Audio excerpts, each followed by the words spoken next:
What is going on, everyone? AP over here at Ron Pierce Sports, bringing to you once again. We have the lineup builder show. I'm here with my guy Rubio. It wasn't 11-0 that JBC went. It was only 10-2. I mean, are you kidding me? Holy shit! What an absolutely awesome and incredible Sunday from our guy JBC, and then also Big T. Big T with a monster day as well with the picks in Discord. The bet side absolutely popping off. You love to see it. Rubio, what's going on, my man? How was your Sunday? Yeah, it's been fun. I mean, we look back on it the last two Sundays, it's 21-2. I mean, that's just absurd. And it's great to see. I love the round robins and stuff. We have every action, not just NBA, NFL too. We got NBA, we got props in there. We got literally everything that you can ask for. So a lot of people are very happy with the NFL stuff. And who wouldn't be? Who wouldn't want to be up 21-2 over the last 2 weeks? You can do whatever you want, like Kate Alec round robins them and does a great job with playing the plays that JVC feeds, and Big T with a plus 2,300 parlay that just hit too. Also had some 3 dogs in his parlay that just hit. It's a good sight to see, man. I'm excited for this 2-gamer tonight. And also a 13-game NBA slate. Woo. Yeah, I'm not like a big parlay guy, but when the plays are this hot, I mean, so I had a seven teamer for $100. It was like 5,500 or something hit as well. A bunch of money lines, and so no, I mean it was yesterday was incrediable, and my Chiefs suck. They have been. What's so funny, and I got a quick rant because my phone's been blowing up all morning, and Mahomes clearly frustrated, said stuff that he probably shouldn't have said. Haven't we all said things that we shouldn't say, like in a moment when we're super frustrated? But I got our guy Gary writing me a book oh, I'm so done. They lost all my respect and blah, blah, blah. Gary, nobody gives a fuck. Nobody gives a fuck that if they lost your respect, dude. So that's my one rant. Anyways, we got 2 games tonight. And this show is going to be all about the 2-gamer. You're good with that, right, Rubio? The 2-gamer. We've done so many showdown shows. I love these 2-game slates. Yes, and if you're wanting specific showdown content, there is actually 2 showdown playbooks on the site. Kurt is doing the Packers and Giants, and I'll be doing the Titans and Dolphins. So, if you can still get your showdown fix in, I know there's 50K up top and 100K up top in each of those contests in the flagship tournament. But the main tournament is the 2-game slate. And how do we check that? You can hit contest in the SaberSim. We go to all contests and look at that. We can see that it's a 500K to first contest for the 2-game slate tonight. So that's what we'll be focusing on. But again, if you want anything, just showdown breakdowns and stuff, we'll have it all with several cores on each site. Oh man, mid sneeze. You ever get that where it's like you're about to talk and it's like mid sneeze, but it can't come out? That is literally the worst feeling ever. Now my eyes are all watering. I look high again. Oh gosh. So we got this 2-gamer tonight. We got Titans, Dolphins, Packers, Giants. I haven't run a base build. Let's start out by doing a base build. I think this is really important. It's going to, and look at you. Rubio already has it up. You love to see it.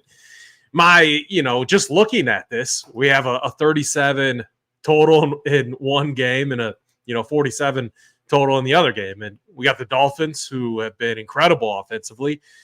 I'm thinking we're going to get a lot of Tua on this slate, a lot of Tua to Tyreek. And how do we not lock in Tyreek? And I was actually looking at pricing. I had FanDuel pricing pulled up because I'm like, oh, wow, they got aggressive with Tyreek's price tag at 10-2. And then I pull up DraftKings and it's 9-8. So, I mean, you love to see them getting actually very aggressive.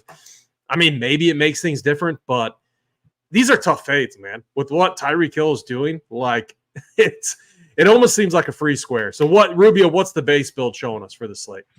Yeah, like you said, Tyreek, this is without making any adjustments to the projections that we have uploaded in. We just basically run it as it is, 150 teams. And what do you see here? Well, it's Tyreek Hill garnering 100% ownership, and his expected ownership is around 75-80%. And you're exactly right. I mean, who are you going to play over him? You got DeAndre Hopkins for the Titans, who we get a lot of at 53%. Don't really have any Giants wide receiver that you're going to feel comfortable with. With the Packers, you got Christian Watson, I believe, is going to miss this one because he is out with that hamstring injury. So you only have Dobbs and Reed to choose from. I mean, maybe you can make the case for Dontavian Wicks, but then you're going to have salary to play like Tyreek Hill. So yes, it just funnels into these Dolphins, and Tyreek Hill being the head of the snake. Even spending up at running back with Saquon Barkley allows you to avoid where if Aaron Jones is in, it allows you to avoid Jones and Dillon or Henry and Spears, and then A-Chain and Mostert. You're going to have a guy who gets all the work. So Barkley's going to hit a ton. And yeah, which quarterback do you want to play? I think the only other quarterback I would even consider is Jordan Love over Tua. I don't really like Will Levis all that much on this slate. You're going to see just a ton of Tua, and I can imagine that Jordan Love is the other 15%. Yep. So it's just wanting Jordan Love and Tua. That's where the ownership is going to gravitate to. One notable thing too, tight end. Chigo Okonkwo is not the greatest tight end in the world.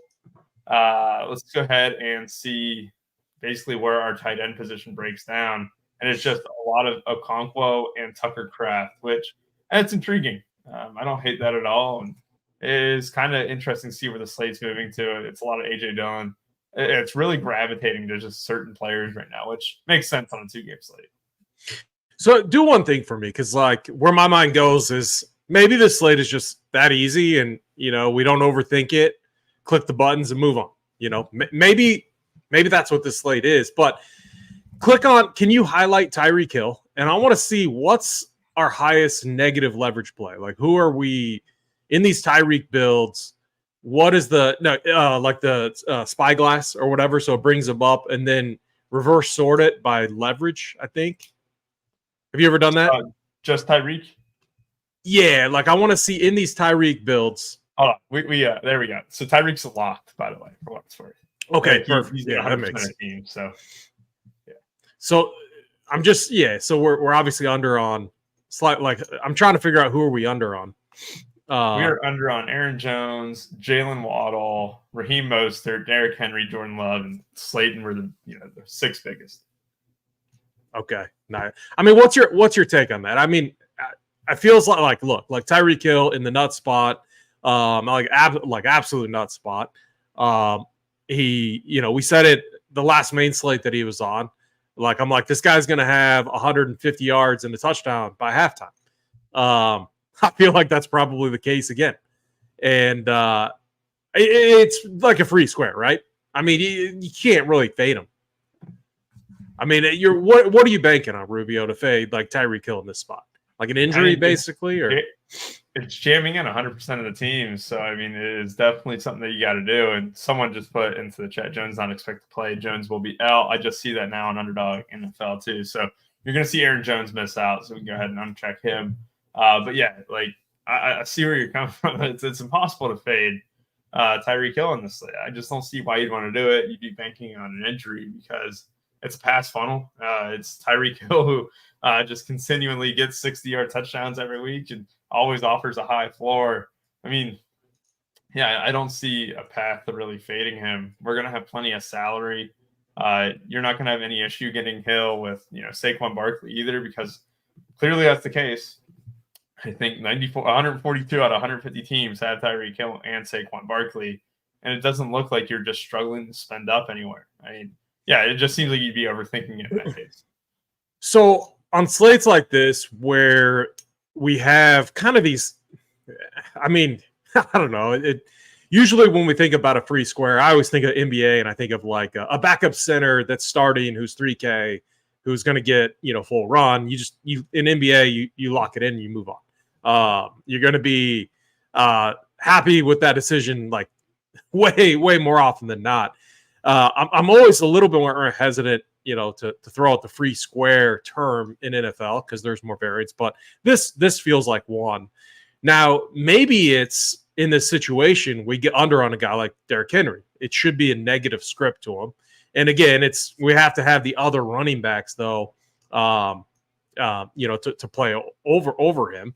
And this is where I think maybe the slate becomes kind of interesting because the Dolphins do have one of the more clear and defined target trees with their two running backs, with Tyreek Hill, with Jalen Waddle. Like, I don't really care about anyone else. It's Tua, Mostert, A-Chain, Hill, and Waddle, right? Like, do you agree with that or not? Like, maybe that's the path that that we go. Yeah, what are you seeing as far as like getting different? Yeah, I think the path is, you want to get exposure to the team with a 31-point team total. I wouldn't say it's getting too different or anything, but I'm going to be a huge guy on Tavian Wicks with Christian Watson out. Only projected for like 26% ownership. It's a 30% ownership, my bad. I wouldn't mind going to these Packers wide receivers. Watson being out is a big deal. AJ Dillon's going to be, pretty chalk, right? He's going to be over 50% owned. Getting to these receivers could be the move. And that even brings in a guy like Malik Heath. I mean, when we look back at the previous 2-game slates, I mean, when Big T came very close to winning, what was it, like 250K or whatever, it was Olamide Zacchaeus who ended up being the difference maker. And you could get a guy like, I think Wicks is far better than Malik Heath, but Malik Heath has shown some talent when he's in. And I think getting different with these Packers wide receivers could be the move a little bit.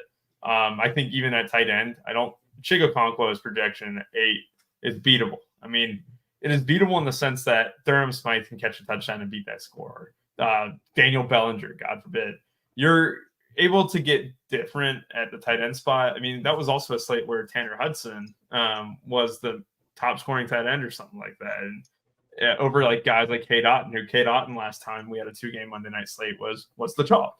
And it doesn't mean that you have to eat that chalk or whatever, but it does mean that, hey, like if Chico Okonkwo got 7 and he is 60% owned, you might be able to beat that. And you might be able to get different on the 2-game slate by going one of these guys. Like, it's gross. I'm not recommending you play him in cash or single entry or anything, but like Durham Smythe, who's Julian Bell, who plays a lot. So Julian Hill, that's who it is. Julian Hill gets a little bit of work too.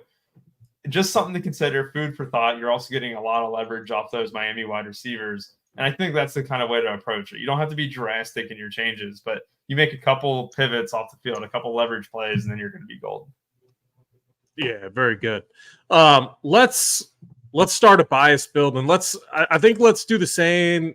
Let's do the same thing that we do for the Showdown shows, where we go position by position. I actually think this is really interesting on 2-game slates, and then I actually do this for getting ready for off the chalk show, since we go position by position. I used to go game by game.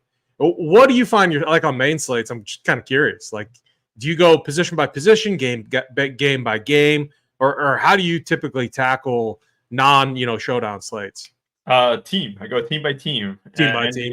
Kind of see who makes the cut, right? And it's easier for NBA because there's a lot of injury news. Like you have the Knicks tonight without Mitch Robinson. Jalen Brunson's questionable. I'll go in through the Knicks and I'll click and uncheck anyone who gets impacted by that news, or bump them up. Same way with NFL. If I see, we have obviously Christian Watson out, right? My first move is usually going to these injury impacted teams, being like, okay, I think that Jordan Love with Christian Watson gets hurt a little bit, though his projection's already kind of low. I'd bump him down a point. Oh, I think that Jaden Reed's projection is way too low. Let me go ahead and bump him up, right? That's my process usually, and that's the way I kind of approach these slates. Yeah, I like going. So I've changed my process up quite a bit for NFL. I like going position by position, and then doing a quick review game by game once injury stuff comes out, and once I see the other content on the site. And then I quickly then go back through position by position, because like that last comb through, what I like to do is, I like to compare, running back versus running back. Okay, this guy that I'm high on, who else in that range, it could be playable, and what is their projection? So that's something that I've been doing. So we got 4 quarterbacks on the slate. Tua is going to be mega chalk. And I like Tyreek is a lock. I think we all agree on that. I'm locking him in 100% tonight. But is there an argument to play? Like Jordan Love has looked good. If the Titans, Will Levis, like he had that one game for 4 touchdowns. I mean, could he find that form? Is there any argument outside of just locking into? What's your thoughts on a quarterback, Rubio? I love Jordan Love. His game is so good. I think he can even run a little bit. I mean, we saw him scamper out for 40 yards on Thanksgiving. He's looked awesome, man. He really has. Like I was talking to Mangone about it. He's really starting to find something. Yeah, 100%. Like, it sucks that Watson's out because I do think that dinks him a little bit. Watson has really come into form the last few weeks, especially starting on Thanksgiving where he had, 2 touchdowns or whatever. And then last week he had 2 touchdowns again. It's tilting. I wish I would have seen this Packers team at full strength for this Monday night game because you still have a 4-point golf, but at least it's a 1,300 price difference between him and Tua. And when you just kind of go over here, I mean, Tua offers 0 rushing touchdown equity. Like, 0.06 rushing touchdowns, that seems a little bit high for a guy like Tua because they're not going to sneak with him. They're not going to he's not going to scramble out for a 10-yard gain or anything. He's a pure pocket passer. Jordan Love, I mean, we see 17 yards rushing, 0.08. I think arguably you could argue that should be a little bit higher. And I think it's a good take to maybe save the 1,300 on Jordan Love in some teams. A guy like Will Levis, like, I don't want to do it. I mean, he can scramble a bit. Tommy DeVito the same way, but I think you're giving up too much in that case. Though they will be low owned, it just seems that like Love and Tagovailoa will just be 2 guys who just dominate the field today. Yeah, I like that. So let's do this. Let's bump up Jordan Love, maybe like a 2-point bump. Get kind of aggressive there, and then let's just. We're not all right. So we're not fading Tua or anything like this, but let's give him like a 0.5-point bump down. We're bringing Jordan Love up. We're trying to capture the touchdowns there. Miami has 2 great running backs. We could definitely see, Tua's, like you said, not going to rush for a touchdown. I think maybe this is like an interesting initial move, and then we can just keep Will Levis and Tommy DeVito where they're at. I mean, I think it's fine, right? Yeah, just to show that we changed them, I bumped them down 0.02 and 0.06, so very negligible. All right, let's go to the running backs. So,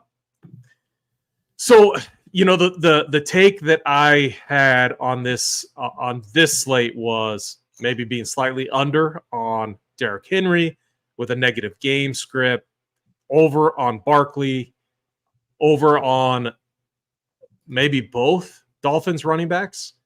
Outside of that, like, some of these guys, I do think we can just, like, the Patrick Taylor and, down. I mean, we could probably X those guys out, or are you keeping them in the pool? I'd keep them in. I mean, it's worth noting, too, that, like, the Titans are still a really tough run defense, right? So we'd hope we'd run Pierre on touchdowns. But I do think that the A-chain projection's a bit high, in my opinion. I can't trust the touches for the tag, and I know Big T and them, and it will be on the Print Factory today saying, well, you don't want to fade the best running back per touch. You don't want to fade CJ2K, basically, is what they're reincarnating him as. And I struggle to do it, AP, and especially against this Titans defense, where he might have the speed to get around the outside, but my tendency this season has been to bump down A-chain, and I've paid the price for it. Maybe I can stop being a hater, but I can't get past this Tennessee Titans matchup. Like, I think it's. I think you need to stop being a hater, Rubio. We need a fan tonight. I mean, obviously, I'll definitely have some of them. We'll be rooting him on too. I mean, yeah, it's interesting, but like, you get 27, 28 points combined almost if we were to bump him up in that running back spot. It's tough. I don't mind bumping up Mostert just a tad to see, like, if he ran good on touchdowns, but you're still getting a split backfield against a really good rushing defense. I mean, so we talk about, like, what about the projection on Saquon, though? Like, 19 seems pretty aggressive. I mean, the Giants are terrible right now. I get, like, Saquon's going to be, like, he's, like, their main weapon, even though, like, Jalen Hyatt, like, Tommy DeVito to Jalen Hyatt looked decent last week. I feel like if we get too aggressive with any one running back, we might as well just lock him in. You know what I mean? And maybe we see a little bit more variance at the running back position. Like I don't know. When I think about this slate, the one guy like Tyreek Hill, lock. That's like the first part of the equation unless he gets hurt. And so now it's okay, running back. Well, Derrick Henry, great play. Saquon Barkley, great play. The volumes could be there for those guys. A-Chain, Mostert, then A.J. Dillon, Patrick Taylor. I don't know. It's just like the running back. We think that these guys are constantly in these spots where they can't fail. And then you see it happen all the time. Yesterday, a prime example, like Moss again. And I know the opportunity was there. He should have crushed, but didn't. He failed. Like, it just seems like it's not college. Like, there's just so much more variance at the running back position. So I don't know. Do you have any thoughts on that? Like, what if we slightly bump bump down Saquon, keep A-Chain and Mostert where they're at, like keep Henry where they're at, like to capture more of the variance. I mean, do you have any thoughts on that? Yeah, I think we can bump up AJ Dillon too because he's priced as if Aaron Jones would play, and Aaron Jones is out, so Dillon's still going to get I a like bulk that. of the work.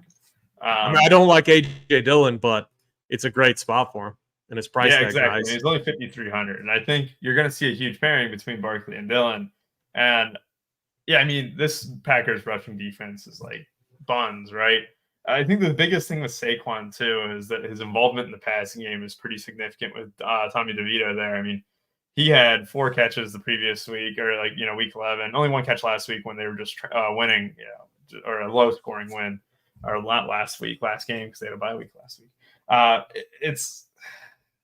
think we can bump him down just a bit. I still want him ahead of A-Chain and stuff. We bumped him down. He was at 19, now he's at 16.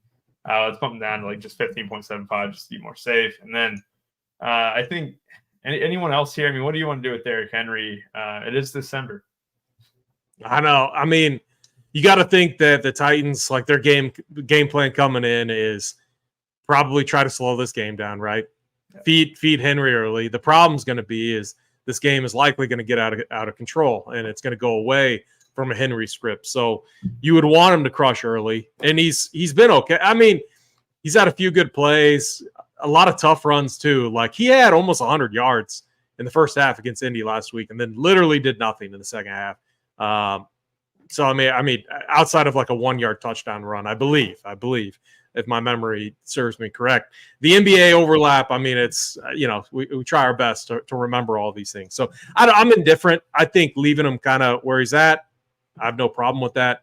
The other thing that's just kind of going through my head too, just trying to get different because there's going to be a lot of builds that are very similar and trying to incorporate, to get more unique. What's going to be, or what I should have looked at this during the base build, but what do you think the most popular RB pairing is going to be? Saquon Barkley and Dillon. I think a lot of people might gravitate to 3 running backs with A-Chain in that mix as well. But Barkley, A-Chain, Dillon are definitely the top 3. But I think you can make the case that it's Barkley, Dillon will be the most popular duo pairing. Yeah, what I was going to say is you could. If you're trying to get unique, you could, and let's just say there was 2 running backs that were completely dominating it, you could just create a group rule and say, I don't want those 2 paired together. So you're still, going with the projections, but you're starting to implement a few rules. Am I going to do something like that tonight? No, potentially not. I gotta look to see what things look like. But again, it's just trying to show people how they can use this tool in SaberSim. In ways to get different. But I kind of like what we've done with the running backs here. I mean, I think it's going to bring in a little bit more variance. What's your thoughts? Should we go to wide receiver or any final thoughts on running backs? We can go to wide receiver for sure. I mean, we didn't talk about Tyjae Spears or anything, but his involvement last week was inflated due to Derrick Henry kind of getting a little bit banged up. Derrick Henry's full go tonight, but yeah, it's interesting. Tyjae Spears could definitely be the one who catches a lot of passes out of the backfield in a trail script too. You never know. Speaking of RB2s, you guys, Cincinnati, you guys got a really good one. I mean, that dude, he's not bad, man. He's good. Just in time for best ball too. I got a lot of it in best ball, so the playoff push is looking pretty good. And should be a good time. I'm just hoping that the Dolphins don't absolutely nuke tonight, and then I'll be good. I mean, it's kind of night and day. Like Joe Mixon obviously had a good game, but the Bengals were rolling, and he obviously got the red zone touches too. But no, he looked good. All right, so wide receiver. I don't know. Should we just lock in Tyreek Hill? He's going to be locked in at this price. I do want to see how the Sims react to him being. Yeah. Maybe we just keep his projection where it's at. Yeah, 100%. I think let's just go ahead and show that we just moved him. Waddle's the same way. Like I really want Waddle, and I know it's going to be a little bit off the board or whatever, but like I think that these 2 can combine for 40 fantasy points easily. How do they do it? I don't know, but I want to get a little bit of Waddle, and let's bump them up a point. And, looking at guys like Dobbs and Reed and Wicks. I mean, I told you that I really like these Green Bay Packers. I think we can bump Wicks up and Dobbs up and Reed up too, but it'll be interesting. I kind of want to hear your thoughts on them. So Tyreek Hill, I'm looking at this against. I mean, this is full Galaxy brain. He last played the Titans. It was with Kansas City.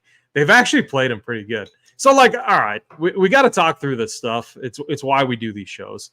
I literally want to lock in Tyreek. I feel like he's a free square. We've been saying this all show, but we have to talk through these situations. It's what we do. Is like at what ownership, across the field in the main tournaments, would he have to be for you to fade him and to go like all in on Waddle? Like if you knew he was going to be 95% up, like he's not going to be. He's probably going to be what, like 65, 70% because people do spread it out. But like what ownership would he have to be where you're like, you know what, I'm going to take a risk and I'm just going to full fade him? Or if you knew he was going to be 95%, you just lock him in anyway. I think in that case, like just grab a little bit more Waddle. And if you're going to fade Tyreek, I mean, you can still go slightly under the field or whatever, but if you're going to fade Tyreek, do it where there's leverage. Do it where it makes sense. Yeah. Play Mostert, play A-Chain together even. Play Waddle. Getting a guy half the ownership. I think Tyreek pushes 80% tonight. You look at who you can spend up on, and the answer is very limited. If you're playing Tua, you're probably going to play Tyreek. You could even do where if you wanted to fade Tyreek, you play Tua with Waddle, and then maybe Mostert and A-Chain get one through the air. It's a debate. I mean, it goes to the case where he's 8 points higher, 9 points higher. If we just didn't adjust the projections than any other receiver on the slate, he is just going for 2,000 yards. They want to stat pad him. You'd be banking on an injury. And he's been injured. Right. He has been injured a little bit at times. He loves to leave the game. He goes to the locker room, but I don't feel comfortable fading. But if you told me he's going to be 95%, and I'm running quite a few teams, I would probably make sure that the difference I make, I wouldn't full fade Tyreek at all, but I'd make sure that if I was fading him, it'd be with Waddle, it'd be with the running backs, and trying to get unique in that sense where you're already unique without Hill, but you really want to find that leverage to where if things did break right for you, you'd be well ahead of the field. You need to you have to be so stubborn defensively to do kind of what Kansas City did. They basically blitzed him all game. They bracketed him and they made sure two guys were accounting for him all game, like that entire game. And it was the one game all year. I think he busted it, but he still put up double digits, 13.5 DK points, 8 receptions on 10 targets, 62 yards. Outside of that, I mean, it's Tyreek Hill, man. He is insane. But you said it correctly there. If you are fading him for whatever reason, you have to build in that leverage. You have to build in the scripts, Mostert, Waddle. You can't just ignore the team with a 30-point total tonight. So are we doing that? Most likely not, but we're putting that out there. If you want to roll the dice, you do it. Again, if you're trying to get unique too, if that's your goal, unique plus upside, I guess it's there are crazier arguments out there, but make sure don't fade Tyreek Hill and Waddle and Mostert, and these guys. So let's move on to the Packers receivers because I'm with you. I do think the cheap receivers, if you're scripting out 150, it becomes okay, mix and match to fill in the cracks type of a situation with Wicks, Reed, and then Hyatt, Wan'Dale Robinson, these guys on the other side. It feels like we're going to get one of these random guys that pops off. So what's your read on the Packers and Giants wide receivers? Yeah, I know I've mentioned it a couple times and stuff, but with Watson out, you're going to see a boost in targets, target share for a guy like Wicks, who's the third wide receiver who grades out really well on Pro Football Focus and looked good last game. He is not just someone who, I'm playing him just for a snap count or whatever. No, when he's in the game, he gets targets. It's that simple. Wicks would be the best value at under 4K in my opinion. I'd rank him ahead of the Giants wide receivers, the slew of Jalen Hyatt, Wan'Dale Robinson, Darius Slade. I think Wicks is just that good. And Reed gets a lot of touches around the line of scrimmage, whether it's an end around, whether it's a rushing player, whether it's a screen. That's good for him. I think I would rank him Reed, Dobbs, Wicks just on raw points, but the way I'd play him would be probably Reed, Wicks, Dobbs. And that's not to say Dobbs is a bad play. Dobbs is going to be the red zone target. I kind of adjusted their ownerships, their projections a little bit. Their ownership projects very similar across the board. Makes sense that Reed would be 7 to 8% higher than Dobbs.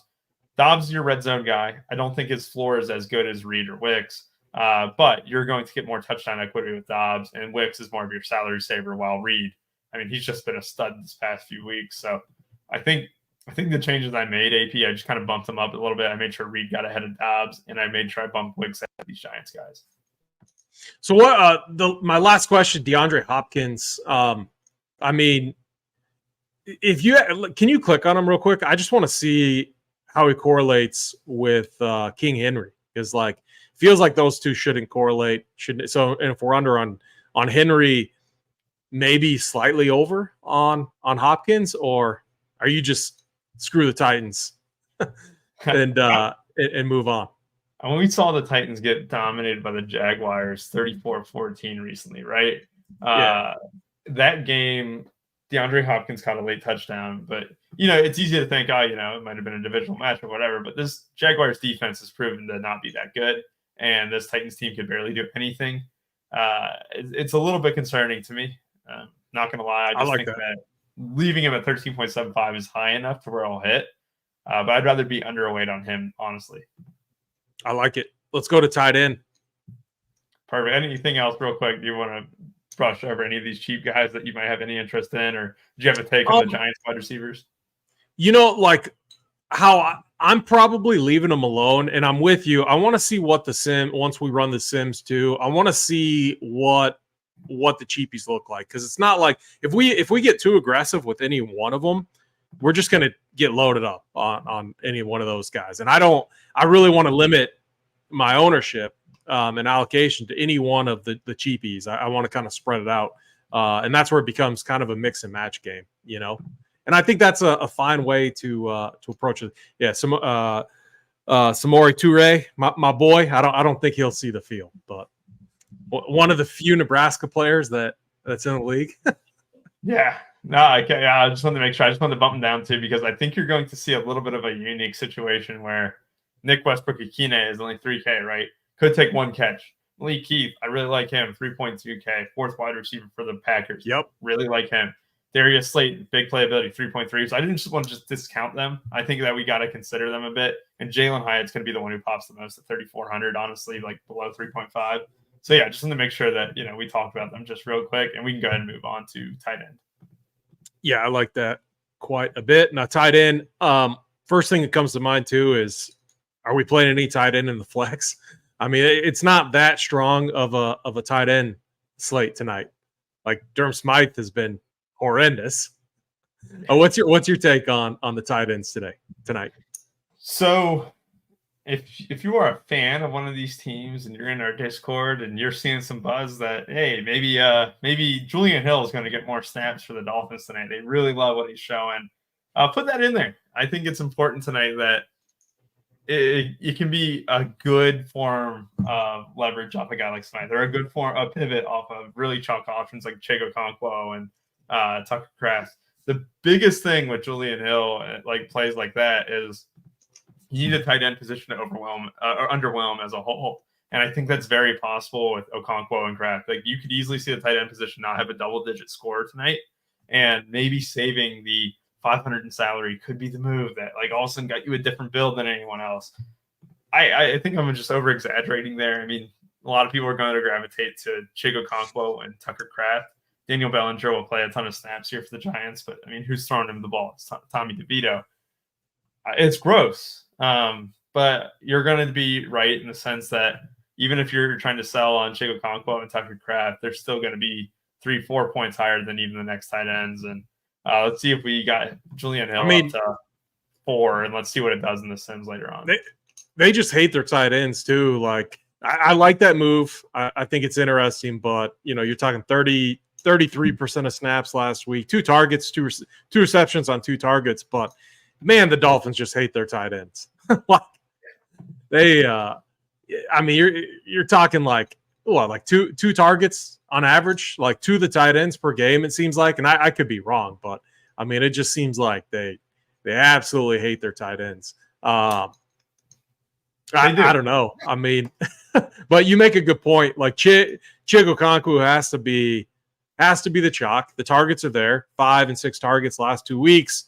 Smythe has like never gotten it done. No targets last week in a great spot.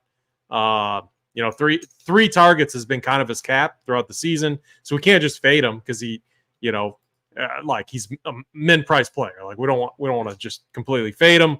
And then it's kind of a battle between Tucker Kraft and Chig Okonkwo. Yep. Basically that's what it is. I mean, it comes down to two guys. I mean, Tucker Kraft had six targets last week. It's not a terrible spot or anything, but yeah, it's not a comfortable spot. And that's why I think you can even take some stabs if you're running multiple lineups on a cheap guy like, Julian Hill, who saw 2 targets last week and is projected for under 1% in ownership. So yeah, don't be afraid to get unique at the tight end spot. But obviously, if you're going to settle on Chig Okonkwo and Tucker Kraft for single entry and 3 entry max without a doubt. Yeah, I think this is fine. And the one thing that I'm probably going to do is just make sure that I'm not getting any tight ends in the flex. I mean, I'm not going to make a rule, and I don't think we're going to get a lot of 2 tight end builds. So I'm not going to make a rule around it because maybe one falls in there, and I mean, who knows? Maybe you just absolutely hit the jackpot. But let's go on to defenses. Again, defense is kind of tough, but what's your take on the defensive position on a 2-game slate in general? The team going against Tommy DeVito and the team going against Will Levis. And I think you can afford to bump up the Giants a tad. But yeah, I think this looks good. I mean, I don't think we need to overthink it. This team's going against the Miami Dolphins powerhouse. This team's going against a Green Bay Packers team that's figured things out. Go against the bad quarterbacks. So I guess I just go back to, and this is just trying to get different because, and I agree with you. I agree with you on that. Like the Titans are the toughest sell. But like Jordan Love, he has been him as everyone says over the last 3 games. He looked incredible. The last game on the road on Thanksgiving against the Lions looked great again against Kansas City at home. They just had Casey's number in that game. But if you go back, like this dude was, double-digit interceptions, multiple games in a row, 3 interceptions against the Rays. I'm a little torn. Like I could see the Giants, like I could get on board with being overweight on the Giants in my just going against Jordan Love. I actually, and again, I wouldn't even like fade if you're playing Jordan Love quarterback. Like I wouldn't, make it a rule to not play the Giants defense in that situation. The 2-game slate. Like I would rather embrace kind of the variance. All it takes is 1 pick 6, scoop and score. And then it's more opportunities too for the opposing quarterback. So the Giants defense is one that I might be a little bit higher on, but I agree with everything else. I bumped them up a point. They have been forcing a lot of turnovers in the last 3 games, and that includes Dallas, Washington, and New England. Let's go. I bumped them up a point. I think that's worthwhile. I think that's a good one. If they're forcing turnovers at a high clip, and like you said, and this kind of goes to the case where a pick 6 would be the best thing to happen to Jordan Love because then he's having to chase the game more than you expected. He's having to pass more, produce more fantasy points, and a pick 6 can go a long way. It's one of those negative, or what do they call it, correlation breakers that not a lot of people do, but it can benefit you the same amount. Like, you wouldn't want to do it on a full slate or anything, but on a short slate where Jordan Love throws a pick 6 after a long drive where he got a lot of fantasy points. Well, he gets the ball right back, and he's even having the trail now that the game speeds up for him too. It's one of those, like, I kind of like that situation, quarterback against an opposing defense on a short slate where, if no defense is really popping off the page, which, yeah, debatable tonight. Yeah, I like that. Let's run this thing. I don't think we need a full, or never mind. Well, we can stop it.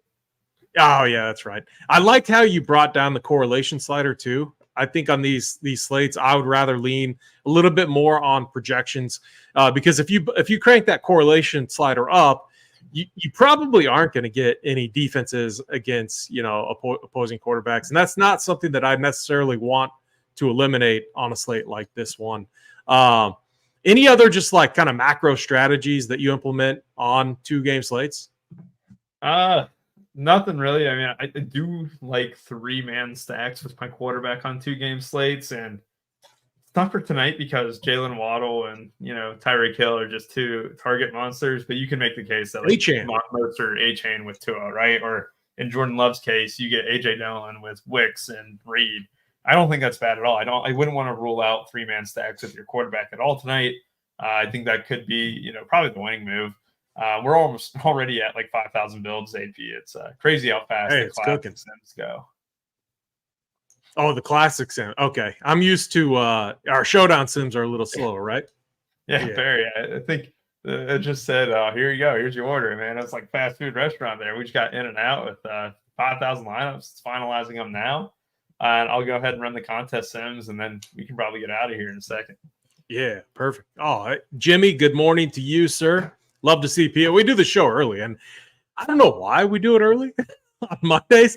Maybe that's something we got to rethink head into next year. I'm always like, oh gosh, like after like Sundays are always brutal. It's been actually a lot better with no NBA. When we get like those 9 to 10 game NBA slates on a NFL Sunday too, it's like, I'm that night I'm like spent. I'm like just in my bed, just watching the night game, just hanging out. But it is crazy. So we're running the contest sims here. We're sorting by risk adjusted. And what are we getting? Well, we're getting exactly what I thought would happen when I bumped up Waddle. We're getting a ton of Tyreek and Waddle. Chigo Conquo, excuse me, 59% is who we're landing on at tight end the most. And look what we got, AP. We got a ton of Giants builds, despite being a 1.5 lower than the Packers and a point lower than the Dolphins. This is on 2 uniques as well. You can kind of see that the builds that we're getting here. Let's go to the quarterback. It's just like that build right there is such a textbook, like good build. Like, yeah, I mean, I'm trying to see on the surface. Our difference maker is Derrick Henry in that case, right? Derrick Henry and Jalen Hyatt, both, under 26%. You got Giants defense there too. You get a double stack of the Dolphins. You're fading both Dolphins running backs. You're getting 2 key pieces on the Packers. I mean, that's a good build. It seems a little high owned, but when you do the risk adjusted ROI and stuff, it seems to grade out really well with what we have. And then here's another one too that I talked about, Durham Smythe. I bumped up the cheap tight ends just to see it. What if they got within 4 or 5 of Tucker Kraft and Chico Conquo? Well, you could see a guy like Durham Smythe where it's filling all the salary. It's not 1-for-1 just going Smythe over Chico Conquo. No, it's utilizing that salary that you're leaving by going 25 at 100 at tight end, and it's doing a triple stack or a quadruple stack, I guess, of the Dolphins with again 2 pieces that I really like with Jalen Hyatt and the Dolphins defense. We are full fading that Titans team, which I think these builds make a lot of sense, AP. And when we go through each position too, just ownership wise, which I'll do that real quick, so that way people get a good grasp on who's owned and who's not. You're seeing just a lot of good ways to kind of get different a little bit, and where our ownership gets spread around at the quarterback spot too is here. And it's nice. What do you think? Yeah, I think so too. And again, if you want to get even more different, so just click it so that you can see all the ownership. I'm just going to show people how, like, one way when you're building a pool of 5,000 builds, one way to get different and spread it out a little bit more, change the min uniques to 4. So just going from 1 to 2, then to 4. Look at that. Like, it's, you got to do 3. 4 doesn't do 150 lineups. Okay, there you go. And that is indicative to, that's probably a lack of Tyreek Hill builds. And that just shows how good of a play he is tonight. Now, again, if you bumped his, and this is where, again, I do this all the time. Like, go in there, play around with Saber. And I really like the new interface and how you can have different tabs, and I create different tabs. Make sure you rename them and retitle them, because I will do some crazy stuff just to see what the builds look like. And so if you wanted to, like, we're getting a ton of Tyreek. We built 5,000 lineups. We put in 4 uniques, and we can't even get enough builds. I think on the surface, there you go, Mick. Oh, man. I think it's probably due to the lack of not having enough non-Tyreek Hill built in there. Well, what if you – so, like, this is if you have SaberSim, you're playing around with it. What if you bump his projection down by 2 points, 3 points? Rerun it, play around with it a little bit more. Now, I don't endorse fading him on the slate, but again, it's all about bumping him down, rerunning it, and just seeing, just to get an idea of how to get different on the slate. But no, I think we did a good job. Let's give, let's give a final. It's so early in the day. I got NFL to dial in yet later on, and NBA too. I don't know if I have like a play of the day. We could shoot from the hip and do it. But what's either a play of the day or a take of the day? We can do a take of the day. I think I'm fine with that. Yeah, take of the day, just like my 3 studs take on the NBA in-season tournament championship that got me crucified on the show. But no, we'll have a take here. 2 Packers pieces is in the winner. At least 2 skill positions. So I think Jalen Reed, Dontavian Wicks, one of those 2 is in the winner. AJ Dillon, very good as well. But I think my favorite play of the day is Dontavian Wicks, AP. I just think 3,800, he's in between that range of where you have a bunch of cheap wide receivers, right? Like, let's go ahead and just pull up the wide receiver position here. You got a bunch of like 3,200, 3,000 guys up to 3,800 and stuff that, like, I think Dontavian Wicks could go a little overlooked. And I think his role without Christian Watson tonight will be really, really good. And he's my favorite play of the day. I think, all right, so I'm going to give mine. I got to go Wan'Dale Robinson, almost 80% of the snaps last game, and a gadget guy. I think that's going to be what Tommy DeVito needs here. But again, I'm with you. Like, I'm going to mix and match all of these like cheap receivers. Dontavian Wicks, definitely one guy I'm going to be mixing and matching. So I like that. 2 cheapies, 2 guys that could definitely get there. Wan'Dale Robinson, Dontavian Wicks. Oh, look at that. Our little. We get the first Wicks build that pops up is a Wan'Dale Robinson one too. I'm gonna have to run that build. Look at that, and the Giants defense in there too. I was gonna say Giants defense, and it's a clean to a double. Just fully on embracing like the flow chart. Has to be such a smash flow chart spot. I'm definitely gonna be running that build. Just looking at it right now. That's pretty. If anyone wants to dupe with me, just copy that one right there, and maybe we'll be holding hands at the end of the day.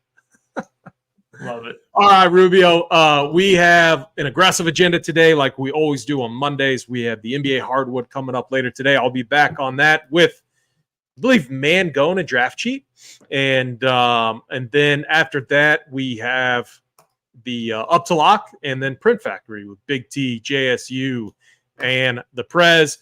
All content will be up. We got playbooks. We have a main slate playbook for the 2 gamers. We have showdown playbooks, heat maps, core plays, every single thing that you could need to run Pier tonight. So with that, for Rubio Dimes, I'm AP. Let's run Pier.